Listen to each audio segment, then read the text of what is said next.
Hey everybody, I'm Ellen here at etrailer.com, and we're taking a quick look at the Underhood work light. This is going to be a great addition to your garage to make sure that you can always see what you're doing, even if you don't have a lot of lights in your garage, or maybe they're just not really placed in a way that you can see under the hood. And a lot of times it's just hard to get in there and see what's going on. A lot of things that are close together, especially with newer cars, so having a light that's right above you, it's going to make it a lot easier to see where you're going, maybe be able to see any hardware that you've dropped, and so on. So there's a couple options as far as how you attach this to whatever you're trying to light up. You've got some hooks on the side and on the back, and there's also magnets. So between those three, you should have a pretty good way to get this where you need it to be. It is a lithium battery that it comes with a charger, so it should last you a long time, and it does give you two options as far as the brightness. You have either high or low, so we'll take a look and see the difference. Now the attachments, we've got these little claws on the side, and if you take these off, they're connected to a retractable steel cable, so that makes it really flexible. It's kind of best if you put it in the little notch here so that it has a nice place to rest, and then do the same thing on the other side. And now it can go and rest on the edge of your hood, or if you're trying to do something in the interior, you can put this on the outside of the vehicle.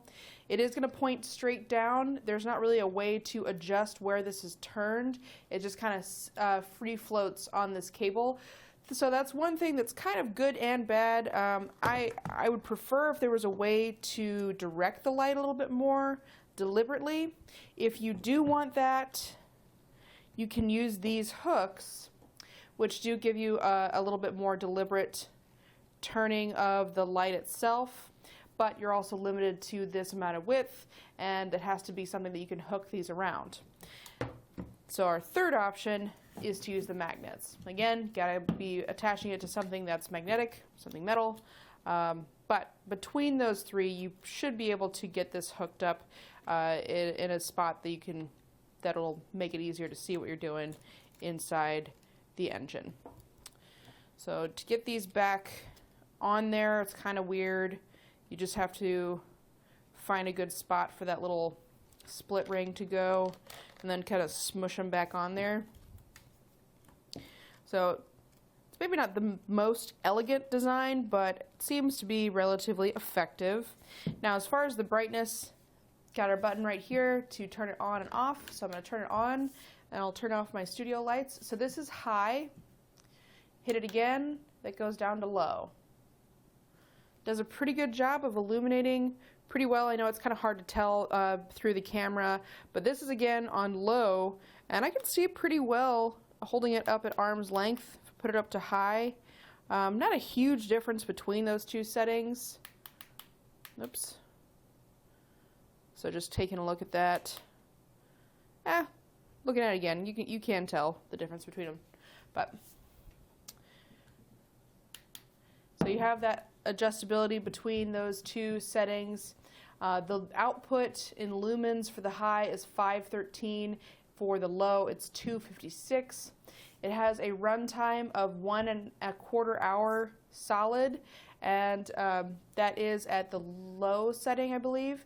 And the beam distance goes about 196 feet. Intensity is 920 millicandela, which is kind of a fancy way of million candles. It does come again with the cord to charge it. This is about a 2-foot cord, so probably not long enough to plug it in while you're using it, but enough to charge it up so it's ready to go whenever you need it to be. As far as measurements, I'll give you a couple quick ones here. So the light itself is about 16 inches long, and then about 2.25 by about 1.5. That's pretty much it for our quick look at the Underhood work light. I hope that this has been helpful in deciding if this is the right choice for you. We do have a lot of other shop tools and accessories and all kinds of stuff for your trailers, your vehicles, boats, RVs, and more, so be sure to check those out right here at etrailer.com, and thanks for watching.